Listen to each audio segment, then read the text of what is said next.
بسم اللہ الرحمن الرحیم۔ مولانا بشیر فاروقی صاحب، ڈاکٹر ضیاء خان صاحب، MNA ہمارے فیصل آباد کے، امبیسڈرز، ساتھیوں، السلام علیکم۔ آج جو کامیابی سیلانی ویلفیئر ٹرسٹ کے اعتبار سے جن چیزوں کا ذکر ہوا تو مجھے تقریباً ایسا لگا کہ جیسے ایک منی ویلفیئر اسٹیٹ کے طور پر کام کر رہے ہیں۔ جو چیزیں میرے ذہن میں آتی رہی ہیں پاکستان کے حالات کے حوالے سے، تقریباً ہر شعبے کے اندر ان کی نیکی اور ان کا کار خیر جو ہے وہ شامل ہے۔ یہ جو کار خیر ہے یہ ایک بہت بڑا اہم پلر ہے مسلمان معاشرے کا، اور اس کا تعلق ایمان سے اتنا گہرا ہے کہ پہلی سورت قرآن کی ہی الف لام میم ذالک الکتاب لا ریب فیہ ھدی للمتقین الذین یؤمنون بالغیب ویقیمون الصلاۃ ومما رزقناہم ینفقون، اور پھر آگے چل کر اللہ تعالیٰ فرماتا ہے اولئک علی ھدی من ربہم واولئک ھم المفلحون، کہ جو ان کے پاس ہے وہ خرچ کرتے ہیں، جو اللہ نے رزق دیا اس کے اعتبار سے ہی وہ خرچ کرتے ہیں اور خیرات کرتے ہیں۔ میں نے زندگی میں ایسے ہی لوگوں کو بڑا خوش دیکھا ہے۔ ان لوگوں کو شاید اتنا خوش نہیں دیکھا جو مال و دولت جمع کرتے ہیں، ان لوگوں کو میں نے بہت خوش دیکھا جو مال و دولت خرچ کرتے ہیں اور بڑی بے چینی سے خرچ کرتے ہیں۔ میرے والد صاحب مرحوم پچھلے دنوں ایک اور خیراتی ادارہ کراچی کے اندر جب کوئی بات کر رہا تھا تو مجھے خیال آیا اپنے والد صاحب کا کہ وہ کار خیر میں انہوں نے اپنی ساری جائیداد، مال و دولت، سب کچھ کار خیر میں دیا، اور اولاد کے لیے انہوں نے کہا کہ تم کو میں تعلیم دے رہا ہوں، عقل دے رہا ہوں، اور علم کے اعتبار سے تمہیں اسلامی علم دے رہا ہوں تاکہ تم بھی اسی راستے پر لگو۔ اس کے ساتھ ساتھ ایک اور چیز جو مجھے سٹرائک کرتی تھی، وہ اس زمانے میں تو مجھے اتنا خیال نہیں ہوتا تھا کہ گھر کے اندر اگر جب ہماری شادی بھی ہو گئی، میری بیوی بھی گھر میں رہتی تھی، میری والدہ کا انتقال ہو چکا تھا، تو گھر کے اندر اگر پردے بھی لگتے تھے تو وہ اپنی بہو کو تو کچھ نہیں کہتے تھے، مجھے بٹھا کر کہتے تھے کہ بیٹا اگر یہی خرچہ جو تم نے پردے بدلنے میں کیا ہے تو یہی غریبوں میں تم لگا دیتے تو کتنا اچھا ہوتا۔ اب وہ ان کی باتیں، یا اس وقت تو میں سوچتا تھا کہ کیا کہہ رہے ہیں، اپنی بہو کو تو کبھی نہیں کہتے تھے، ڈانٹ جو پڑتی تھی وہ مجھ کو ہی پڑتی تھی۔ سنت نبوی کو پورا کرنے کے لیے بھی اپنے کپڑوں کو رفو کیا کرتے تھے، اپنے جوتوں کی مرمت کرتے تھے، اور تھے وہ بہت بڑے آدمی مال و دولت کے اعتبار سے، مگر یہ جو فطرت ہے، یہ اسلام کا مذہب ہم کو وہی انکساری سکھاتا ہے، وہی سکھاتا ہے کہ جو زمین سے تم دور مت ہونا کیونکہ اسی کے نیچے جانا ہے۔ اور اسی جذبے کے تحت نہیں، آج اگر دنیا کے اندر یہ کہانیاں جو موجود ہیں جس کا ذکر بشیر فاروقی صاحب نے کیا، میری زبان پر بھی کچھ آئے گا، یہ کہانیاں جو موجود ہیں یہ وہ ان بڑے لوگوں کی باتیں ہیں جن کو دیکھ کر اش کر جاتی ہے دنیا کی۔ یہ ہوتی ہے قیادت جس کے اندر فخر، جس کے اندر غرور، جس کے اندر زمین پر زور سے چلنا، جس کے اندر اس بات کا خوف کہ جو کچھ اللہ نے مجھے دیا ہے اگر بینائی ہی دی ہو صرف تو بھی اس کا جواب دے تو میں ہوں گا نا۔ تو جس چیز کا جواب دہ بنتا چلا جائے انسان تو بڑی مشکل میں آ جاتا ہے۔ حضرت عمر کا قول ہے کہ کاش میں تنکا ہوتا، پانی کے بہاؤ کے اندر بہتا چلا جاتا تو مجھے کسی چیز کا جواب نہیں دینا پڑتا۔ تو میں اور آپ تو پتہ نہیں کن کن چیزوں کا جواب دیں گے۔ اللہ تعالیٰ ہمارے اوپر اور آپ کے اوپر ان چیزوں کو ہلکا کرے۔ مگر جہاں ڈاکٹر ضیاء نے ذکر کیا اس بات کا کہ جو لوگ بڑے لوگ تھے شہادت تک پہنچے، ناکام بھی ہوئے، شاید وہ دنیا میں ناکام مگر آخرت میں کامیاب ہوئے، ایک بہت بڑی فالوئنگ گورننس کے اعتبار سے اور ڈائریکشن کے اعتبار سے جب مولانا بشیر فاروقی نے کہا کہ حضرت عمر جو ہے ان کا جو تھا معاملہ، وہ تو ان کو حضرت ابو بکر نے اس بات کا ذمہ دار معاشرے میں ٹھہرایا کہ یہ میرے بعد خلیفہ ہوں گے. تو that was a selection process. Shah Wali Ullah محدث دہلوی ہر خلیفہ کے اعتبار سے انہوں نے 3 یا 4 سلیکشن پروسیس بتائے ہیں جو اسلامی معاشرے میں خلافت کے حوالے سے ہوتے ہیں. مگر ساتھ ساتھ ایک اور چیز کا ذکر کیا. شاہ ولی اللہ محدث دہلوی کی جو انلائٹنڈ کام تھا اس کو دیکھتے ہوئے بہت سارے پاکستان کے اندر جہاد بھی ہوا. آپ لوگ واقف ہوں گے، شاہ اسماعیل شہید اور سید احمد شہید بالا کوٹ میں مدفون ہیں. انہوں نے کہا وہ کہ جو عمال ہوتا ہے، جو ایگزیکٹو ہوتا ہے، جو میں نہیں ہوں، اس قابل ہی نہیں، جو عمال ہوتا ہے، ایگزیکٹو ہوتا ہے، وہ 3 کام کرتا ہے. ایک تو یہ کرتا ہے کہ وہ عوام کے ساتھ تعلق کے اعتبار سے جمعے کی نماز پڑھاتا ہے تاکہ عوام کے ساتھ، عام آدمیوں کے ساتھ اس کا ہفتے میں ایک ڈائریکٹ تعلق ہو. دوسرا انہوں نے کہا جو عمال ہوتا ہے وہ اپنا سٹینڈرڈ آف لیونگ جو ہے وہ عام آدمی کے لیول تک لے جاتا ہے. اور خلفائے راشدین کے زمانے کی آپ ساری کیفیتیں دیکھ لیے، کیونکہ جب آپ نے بتایا کہ حضرت عمر جو ہے وہ بھوکے بھی رہتے تھے، تو وہ یہ تکلیف جب تک وہ سٹینڈرڈ آف لیونگ نیچے تک نہیں لے جاتا تو اس کو احساس نہیں ہوتا. میں نہیں کر سکا، پہلا بھی نہیں کر سکا، دوسرا بھی نہیں کر سکا. اور تیسری بات یہ کہ اس کا گھر بھی ہر وقت کھلا ہو، کہ کوئی سوالی آئے تو اس کا گھر کھلا ہو. تو ایک گورنر کے حوالے سے حضرت عمر کے پاس ایک کمپلینٹ آئی کہ میں گیا اور میں کھٹکھٹاتا رہا اور وہ آئے نہیں. تو حضرت عمر نے ان کو بلایا اور پوچھا، تو انہوں نے یہ کہا کہ حضور والا میرے پاس ایک ہی کپڑا ہے، ایک ہی جوڑا ہے، اور وہ میں نے دھویا تھا تو وہ سوکھنے کے لیے رکھا ہوا تھا، تو لہٰذا جب اس سوالی نے دروازہ کھٹکھٹایا تو میں اس کی بات سن نہیں سکا. اچھا، یہ قصے جو ہیں یہ ایسے ہیں کہ جو حقیقت رہی ہے دنیا کی، جس کے اندر کوئی جھوٹ نہیں ہے، مگر جس کے اندر یہ چیز دکھائی کہ جو کسی چیز کو لیڈ کر رہا ہو یا امانت داری کر رہا ہو، وہ کس طرح سے اس کا کیا طریقہ کار ہونا چاہیے. جو پاکستان جیسا دور سے گزرا اس کے اندر یہ قصے صرف یہ قصے کہانیاں بن کر رہ گئیں، اور حقیقت میں قیادت نے اس کا خیال نہیں رکھا کہ جو حضور اکرم صلی اللہ علیہ وسلم نے جب پہلی مرتبہ ان لوگوں سے کہا کہ میں اگر تم سے یہ کہوں کہ اس پہاڑی کے پیچھے ایک فوج کھڑی ہے، جب وہ اسلام کی دعوت دینے آئے تو تم یقین کرو گے؟ تو لوگوں نے کہا ہاں جی ہم آپ کا یقین کریں گے. تو کیوں کرو گے؟ اس لیے کریں گے کہ آپ امین ہیں اور آپ سچے ہیں. 2 ہی کوالٹیز لیڈرشپ کی بیان فرمائی کہ آپ امین ہیں اور آپ سچے ہیں، اور یہی کوالٹی لیڈرشپ کی تلاش کرنی چاہیے. اس وقت دنیا میں مسلمانوں کا مقام بھی اس معنی کر کے ہے کہ مسلمان جو ہے وہ ہر مذہب کے لوگوں کی طرح تقریباً ہو گیا ہے. کسی کو کسی چیز کا غم نہیں ہے.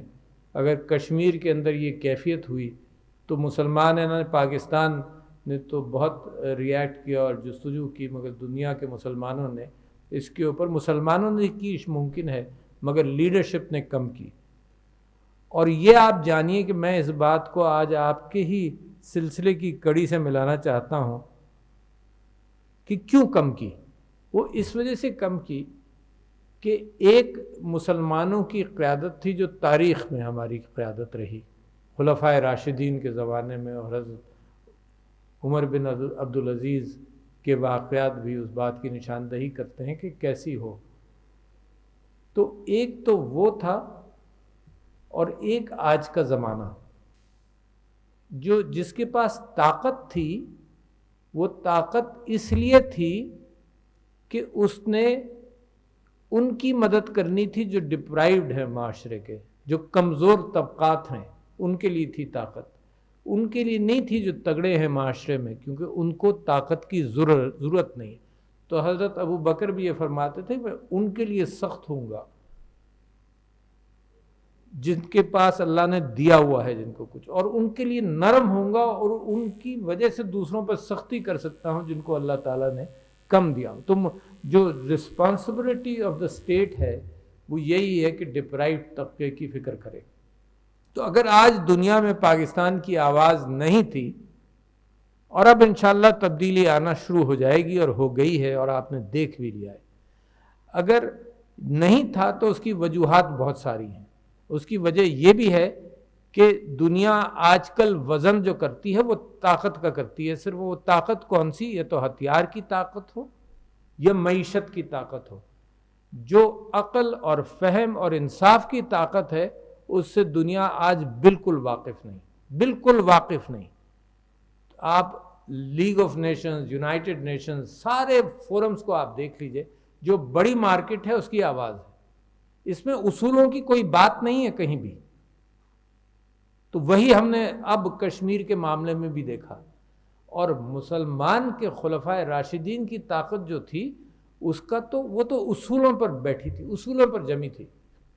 یعنی یہ کہ اگر کسی کو وہ مارنے گئے اور اس نے تھوک دیا تو انہوں نے اس کو مارنے سے انکار کر دیا اس آدمی کو کہ میں غصے میں مار دوں گا. تو میرا انصاف کا پیمانہ تو دیکھیں آپ، کتنا عظیم پیمانہ، کہ غصے میں ماروں گا تو پھر وہ بات ہی نہیں رہی. تو لہٰذا آج دنیا کے اندر جو پاکستان چیخ رہا ہے انصاف کی خاطر اور دنیا فکر کم کرتی ہے، اس کی وجہ یہ ہے کہ ہماری معیشت جو ہے وہ بھی طاقت بننی چاہیے. اچھا، مسلمانوں کی معیشت کس طرح سے طاقت بنی؟ مسلمانوں کی معیشت اس طرح سے طاقت بنی جب اسٹیٹ نے نیچے سے لوگوں کو اٹھایا اور بڑے یعنی چند دہائیوں کے اندر مسلمان کو نیچے سے اٹھا لیا. وہ اسٹیٹ جس کے اندر عورت کی وراثت مثال کے طور پر دنیا کے اندر ابھی تک زیر بحث ہے کہ اس کو ملتی ہے نہیں ملتی، پاکستان میں بھی نہیں ملتی. پاکستان میں ہم مسلمان ضرور ہیں، اور اللہ تعالیٰ قرآن میں بھی فرماتا ہے کہ اگر، اور اتنی تفصیل سے یہ قانون ہے کہ مجھے شرم آتی ہے کہ بار بار میں اس کا ذکر کرتا ہوں، اتنی تفصیل سے یہ قانون ہے جتنی تفصیل سے شاید اللہ تعالیٰ نے کوئی اور قانون بتایا ہی نہیں. سورہ نساء بھری بھی ہے اس قانون سے. اور اس کے آخر میں اللہ تعالیٰ فرماتا ہے کہ جو اس پر عمل نہیں کرے وہ ہمیشہ جہنم میں رہے گا. اس کے باوجود ہمیں فکر نہیں ہے پاکستان میں بھی. مگر میں آپ سے یہ کہہ رہا ہوں کہ وراثت کا قانون آج سے 1400-1500 سال پہلے عورت کے لیے، مردوں کے لیے تو وراثت تھی ہمیشہ سے. اس کے اندر بھی ناانصافی ہوتی تھی کہ جو سب سے پہلے پیدا ہوا وہ بہت ساری چیزوں کا زیادہ حقدار ہوتا تھا. مسلمانوں نے برابری پیدا کی. اور یورپ کے اندر عورت کی وراثت تو اب بھی 19ویں صدی اور 20ویں صدی کے اندر بھی بڑی مشکل سے عورت کو وراثت دی. تو وہ نیچے سے اٹھانے والی بات ہے. معاشرے کی کمزور طبقہ، عورت کمزور طبقہ تھا اس زمانے کا بہت زیادہ. بچی پیدا ہوتی تھی اور آپ نے سنا ہے کہ اس کو دفنا دیا جاتا تھا، کیونکہ وہ کمزور طبقہ، وہ روزگار کے اندر مدد نہیں کر پاتی، وہ تو لہٰذا وہ ظلم وہاں سے چلتا وہاں کیا. اور پھر ان کو غلاموں کو رہائی دی. اور جو میں آج کل ایک کتاب پڑھ رہا ہوں ابراہم لنکن کی، جو بڑا کہا جاتا ہے کہ جناب اس نے سلیوری کی اور غلامی کی مخالفت کی، اور اس کتاب کے اندر اس کے سارے وہ کوٹیشنز ہیں کہ سب وہاں ویسٹڈ انٹرسٹ رہا. تو میرے نبی صلی اللہ علیہ وسلم غلاموں کو آزاد کرنے پر، دیکھو معاشرہ بھی تو مختلف تھا نا. بہت ساری چیزیں انہوں نے اچانک ختم نہیں کی. شراب اچانک ختم نہیں کی، جب اللہ تعالیٰ کا حکم آیا اس دن ختم کی. غلامی اچانک ختم نہیں کی، مگر یہ کہا کہ ہر کسی نے جب کوئی بات کہی کہ صاحب یہ غلطی ہو گئی، یہ ہو گئی، تو انہوں نے کہا کہ غلام کو رہا کرو. یعنی ایک گناہوں سے نکلنے کا راستہ اور غلطی کرنے کا نعم البدل. جیسے آپ نے روزہ نہیں رکھا تو غریب کو کھانا کھلاؤ. غلام کوئی بڑی غلطی ہو گئی تو کہا کہ غلام کو رہا کرو. تو وہ جو لفٹنگ تھی غریب کو اٹھانے کی اور ڈپرائیو طبقے کو اٹھانے کی، یہ ہے اصل ریاست اور ریاست مدینہ. اور مجھے بڑا فخر ہے اس بات پر، واقعی دل سے نکلتا ہے. میں جب پرائم منسٹر صاحب ایسی محفلوں میں جہاں ضرورت نہیں ہو اس بات کے کہنے کی، ایک ان کا انٹرویو تھا کسی کے ساتھ، وہاں ضرورت نہیں تھی یہ بات کہنے کی، جہاں انہوں نے اسلامی ریاست اور ریاست مدینہ کے حوالے سے بڑے کانفیڈنٹلی لوگوں کو بتایا کہ یہ ہمارا آئیڈیل ہے. بڑی بات ہے یار، وہاں کی محفلوں میں جا کر، یونائٹڈ نیشنز میں جا کر دل سے یہ بات کہی کہ ریاست مدینہ کے آئیڈیلز یہ ہیں اور پاکستان اس طرف جانا چاہتا ہے. تو میں سمجھتا ہوں جب مسلمان اپنے آپ کو بار بار یہاں کہے، ضروری نہیں ہے کہ ریاست مدینہ کل بن جائے، اور بننا بڑا مشکل کام ہوتا ہے. جیسے انہوں نے کہا کہ جناب ان کی خاک پا کی برابر بھی نہیں ہے جن لوگوں نے ریاست مدینہ کو پھر بنائی اور جنہوں نے چلایا. مگر یہ کہ ایک ویژن ہوتا ہے. جیسے میں نماز پڑھتا ہوں نا تو اس کا مطلب یہ نہیں ہے کہ میں نماز پڑھتے ہی مسلمان پکا ہو گیا ہوں، بلکہ میری خواہش ہے، میری التجا ہے، اللہ سے دعا کرتا ہوں نماز کے اندر کہ یہ راستہ میرے لیے کھول دے. اور پھر دونوں نمازوں کے بیچ میں کوشش کرتا ہوں، اگر یاد رہے، انسان کو یاد بھی نہیں رہتا، اگر یاد رہے کہ میں نے یہ راستہ اختیار کرنا ہے. تو لہٰذا میں یہ سمجھتا ہوں کہ جہاں ناموس رسالت کی بات کی اور بڑی دلیری کے ساتھ، یہ قوم اٹھنے والی قوموں کی نشانیاں ہیں. ایک دم سے کوئی نشانی تو نہیں آتی نا، اٹھنے والی قوموں کی نشانیاں ہیں. جو پاکستان اس وقت دنیا عالم کے اندر پاکستان جو رنگ دکھا رہا ہے، وہ مجھے پورا ایمان ہے اس بات کا کہ یہی نشانیاں اللہ تعالیٰ پیدا کر رہا ہے. یعنی کوئی جب اگر ہندوستان نے آپ کو کے اوپر حملہ کیا تو آپ کی قدرت تھی کہ آپ جہاز گرائیں اور آپ کے زمین پہ گرے. یہ اللہ کا احسان تھا آپ کے اوپر، جس کی پھر قدر دنیا کے اندر ہوئی کہ جی آپ نے کر کے دکھایا، ورنہ وہی جہاز وہاں ہندوستان میں گر جاتا تو وہاں بھی جھوٹ بولتے رہتے وہ. تو یہ علم کس کے پاس ہے؟ علم اس وقت ہمارے پاس نہیں ہے، علم ہے باہر. علم ہے ان قوموں کے پاس جنہوں نے اس بات کا اہتمام کیا. اور اللہ تعالیٰ کا ایک اصول ہے دنیا کے اندر، وہ قیادت ان کو دیتا ہے دنیا کی جو ڈیزرونگ ہوتے ہیں. وہ قیادت ایمان والوں کو دیتا نہیں ہے. ایمان والے اگر تعداد میں کم ہیں، جیسا بھی ہیں، اگر دنیا کے اندر اثر رسوخ ان کا نہیں ہے تو اللہ کا دنیا کے لیے یہ اصول نہیں، آخرت کے لیے اصول ہے. مگر دنیا کے اندر قیادت، ترقی ان کو دیتا ہے جو اس قابل ہوتے ہیں کہ دنیا کے فنکشنز کو چلا سکے. اگر مسلمان قریب بھی آ جائے تو پھر اللہ تعالیٰ کی مدد شامل ہوتی ہے، ورنہ اللہ اپنے اصولوں پر جو وہ خود اس نے پر کیے ہوئے ہیں، اس کو اصولوں کی ضرورت نہیں ہے، اس کے اپنے ہیں. وہ جن اصولوں پر دنیا کے اندر وہ انصاف کرتا ہے وہ اسی بنیاد پر کرتا ہے. تو لہٰذا پاکستان کے لیے بے انتہا ضروری ہے. اچھا، اور اس سے سب کا بھلا دیکھو نا، کتنا کمپریہنسو بات آپ سب لوگوں نے یہاں پر کی. میں آپ کو مبارکباد دیتا ہوں بشیر فاروقی صاحب. اللہ سے دعا کرتا ہوں، آپ کی آخرت کے لیے دعا کرتا ہوں، آپ کے ساتھیوں کی آخرت کے لیے دعا کرتا ہوں کہ جتنی محنت آپ کار خیر کے ذریعے سارے کام، لوگوں کا غم دور کرتے ہیں، لوگوں کو روزی دیتے ہیں، لوگوں کو تعلیم دیتے ہیں، جو اسٹیٹ کی ذمہ داریاں ہیں وہ آپ نے ایک فرد اور پھر ایک ادارے کے طور پر سنبھال لی. بہت ساری پریشانیاں ہیں پاکستان کی، مگر سنیں علم کے بغیر نہیں ہوگا. لہٰذا علم کے اعتبار سے یہ جو artificial intelligence, blockchain technology اور ان سب کا ذکر ہوا، یہ وہ علم ہے جو پاکستانیوں کو جلدی اس ٹرین پر سوار کر سکتے ہیں جو ٹرین بڑی تیزی سے آگے جا رہی ہے. اور میں پرائم منسٹر صاحب کو بھی کہتا ہوں کہ یہ باقی چیزوں کے اندر ٹائم لگے گا، مگر اس کام کے اندر یہ بڑی تیزی سے پاکستان کو اس راستے پر گامزن کر سکتا ہے کہ لوگ اپنے پیروں پر خود کھڑے ہو جائیں. پریشانیاں میری بہت ساری ہیں، اس کے اندر ایک پریشانی جو ہے جس کے اندر آپ، بلکہ کئی پریشانیاں آپ تو ہینڈل کر رہے ہیں، مگر ایک پریشانی جو سافٹ ویئر ٹیکنالوجی کے اعتبار سے ہے تو وہ اس کے اوپر آپ نے ایک بہت بڑا اور اچھا قدم اٹھایا. مگر جب ہم بات کرتے ہیں ان طبقات کی جو پسے ہوئے طبقات ہیں، اس میں عورت پسی ہوئی ہے پاکستان میں، اس میں ان پڑھ پسے ہوئے ہیں پاکستان میں، اور اس سرکل میں نہیں آ رہے کہ ایک مرتبہ نکل جائے نا تو آدمی اپنے خاندان کو اٹھا لیتا ہے. ایک فرد خاندان کا نکلے، یہ بچے ماشاءاللہ جب ترقی کریں گے تو یہ خاندان کو اٹھائیں گے اپنے ساتھ. تو عورت پسی ہوئی ہے، پھر ایک پاپولیشن ایکسپلوژن ہے، میل نیوٹریشن ہے. میری غزل صاحب سے بات ہوئی تھی سب سے پہلے تو اس حوالے سے ہوئی تھی، بشیر فاروقی صاحب سے بعد میں ہوئی. میں نے ان کو فون کیا، میں نے کہا کہ بھائی میں نے اپنی کانسٹیٹوئنسی کے اندر 4-5 سال کے اندر 12 یا 13 یا 15 RO پلانٹس لگائے تاکہ صاف پانی ملے لوگوں کو. پھر اسکولوں کی میں نے ساتھ فکر کرتا تھا.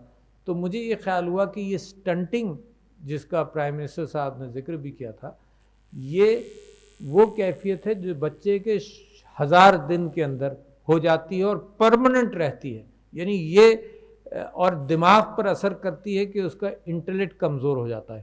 بڑی اہم بات آپ سے کر رہا ہوں، یعنی یہ وہ بیماری نہیں ہے جو کھایا پیا پھر ٹھیک ہو گئی۔ یعنی کہا یہ جاتا ہے کہ ہائٹ کے اعتبار سے اور بہت ساری چیزوں کے اعتبار سے اگر بچہ میل نیوٹریشن کے دور سے گزرے، مگر جیسی اس کو غذا صحیح مل جائے گی وہ ٹھیک ہو جائے گا، اس کی ہائٹ آ جائے گی۔ مگر یہ جو سٹنٹنگ والی کیفیت ہے، جو 1000 دن شروع کی میل نیوٹریشن سے جس کا تعلق ہے، وہ ٹھیک نہیں ہوتی، پھر ہمیشہ کے لیے ایک ڈنٹ پڑا رہتا ہے اس کی انٹلیکچوئل ایبلٹیز کے اوپر۔ تو مجھے تو بڑی سخت تکلیف تھی، تو میں نے ان کو فون کیا، میں نے کہا کہ بھائی میں چاہتا ہوں کہ کوئی پروگرام شروع کیا جائے۔ میں خود کام بہت سارے صرف اس انداز سے کرتا ہوں کہ میں ایجنٹ بن جاؤں، اگر پیسے کی ضرورت ہے تو پیسہ لاؤں یا دوں، اور ان لوگوں کو اس کام پر لگایا جائے جو کرتے ہیں، جو ایکسپرٹ ہیں اس میں۔ تو میں نے کہا سیلانی ویلفیئر ٹرسٹ غریبوں کو کھانا کھلاتا ہے، بچوں کو میں چاہتا تھا کہ کوئی ایک پیکٹ یا ایک چیز پاکستان کے اندر ہم ناشتے پر یا دوپہر کے گھر جانے سے پہلے ان کو دے دیں، جو ان کے نیوٹریشن کا اہتمام کر لے۔ تو یہ جو 40% سٹنٹنگ ہے، دیکھو کتنے ہینڈی کیپ سے ہم کام کر رہے ہیں، یعنی 40% پاکستان کی آبادی، کیونکہ بچے سے شروع ہوا نا، 40% پاکستان کی آبادی پوری اپنی انٹلیکچوئل ایبلٹی تک نہیں جاتی، ساری زندگی نہیں جاتی۔ تو لہٰذا مجھے یہ خیال ہے کہ کوئی میل نیوٹریشن کا کام کیا جائے۔ پاپولیشن ہے، میل نیوٹریشن ہے، یہ مہینہ جو ہے یہ بریسٹ کینسر کے حوالے سے ہے، کیونکہ پاکستان کے اندر بریسٹ کینسر کے اندر جو سروائیول ریٹ ہے وہ دنیا کے اعتبار سے 50% ہے، اور دنیا میں 98% سروائیو کرتی ہیں عورتیں جن کو بریسٹ کینسر ہوتا ہے، کیونکہ ہمارے ہاں جلدی پتہ ہی نہیں چلتا ان کو۔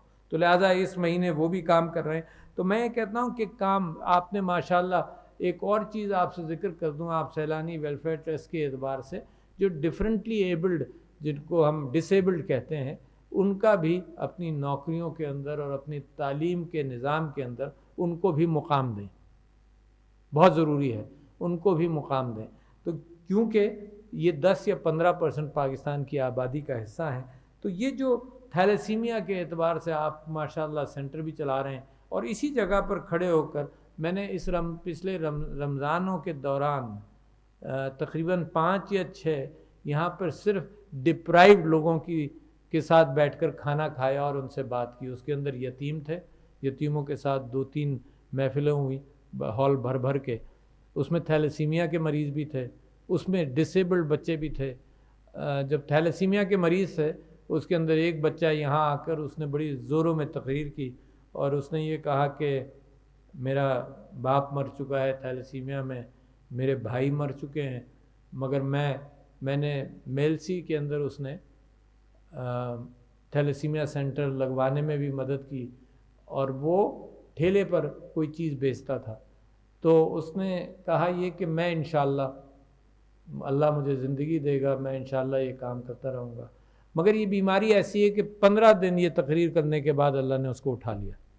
اس کو میں نے اس سال مارچ 23 کو پاسٹھومس پرائڈ آف پرفارمنس اس لیے دیا ہے کہ بچے نے کوشش کی، محنت کی، اس سے زیادہ کون ڈیزرو کر سکتا ہے پرائڈ آف پرفارمنس۔ تو جہاں اب یہ صرف یہ بات کہ اس بات کا ذکر کیا ایک بچے نے یا کسی نے یہاں پر کہ جی وہ پاکستان کا سارا قرض جناب اس طرح سے اتار لیا جائے گا، تو میں ایک مثال دیتا ہوں۔ واٹس ایپ، ہر شخص واٹس ایپ پر میسیجنگ کرتا ہے۔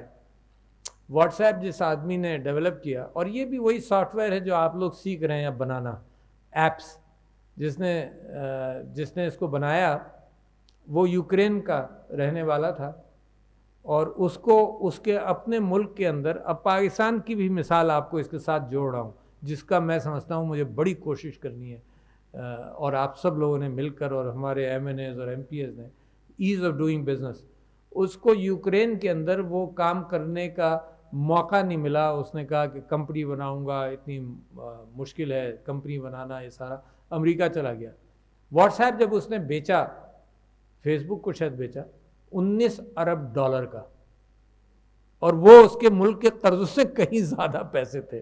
اگر وہ اپنے ملک میں رہ کر یہ کام کر رہا ہوتا تو اس کا ملک بہت کچھ گین کرتا۔ آپ کے اپنے